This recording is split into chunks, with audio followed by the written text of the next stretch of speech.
Congress fire బ్రాండ్గా గుర్తింపు పొందిన టీపీసీసీ వర్కింగ్ ప్రెసిడెంట్ జగ్గారెడ్డి కంటతడి పెట్టుకున్నారు. కార్యకర్తల సమావేశంలో తీవ్ర భావోద్వేగానికి గురయ్యారు. గతం గుర్తు చేసుకుని ఏడ్చేశారు. నియోజకవర్గంలో కొండాపూర్ మండల కార్యకర్తల సమావేశం ఏర్పాటు చేశారు. గత అసెంబ్లీ ఎన్నికలకు ముందు కాంగ్రెస్ నేత రాహుల్ గాంధీ సమావేశం సంగారెడ్డి గ్రాండ్ నిర్వహించిన సందర్భాన్ని గుర్తు చేశారు. ఇక ఆ సమయంలో తన వద్ద డబ్బులు లేవని, కష్టకాలంలో పార్టీ నాయకుడు ఆంజనేయులు తన భూమి నమ్మి డబ్బు సహాయం చేస్తారని గుర్తు చేసుకుని కన్నీరు పెట్టుకున్నారు. నలుగురు మండల్ ప్రెసిడెంట్లు గెలిచి రావాలి. ఓకే, ఇది మీకు ఇచ్చిన లైన్. పైసలు ఎట్లా అని అంటారు, అంతేనా? ఇవ్వండి, వాడు అప్పు చేయండి.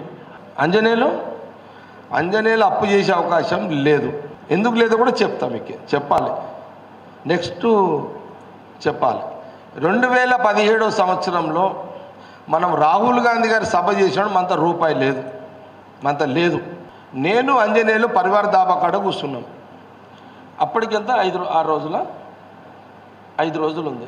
5 రోజులు ఉంది మాకు. అప్పుడు సభ ఏర్పాట్లు పైసలు ఇస్తామని స్టార్ట్ అయినాయి ఏర్పాట్లు. మాకు పైసలు దొరికితే వాడు సామాన్ ఇప్పుతున్నాడు. సేటు ఏమో ఫోన్ చేస్తున్నాడు, సార్ ఎట్లా సార్ వాడు సామాన్ ఇప్పుతున్నాడు మళ్ళీ అంటే, నేను అప్పుడప్పుడు ఏం చేసిన అంటే, నాకు ఎట్లా చేద్దాం అంజనేయులు అంటే, అంజనేయులు అన్నాడు, అన్న మా నాయన భూమి 4-5 ఎకరాలు ఉంది, నా భార్య పేరు మీద చేసిండు, అది ఒక్కటి ఉంది, మరి అమ్మేస్తాం అని ఈయన అన్నాడు. ఈయన 5 ఎకరాల భూమి ఆ రోజు అమ్మినాం.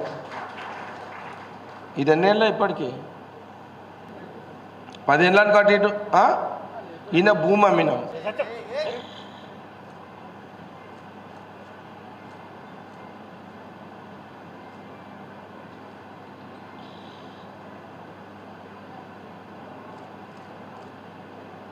నాలుగు జడ్పీటీసీలు,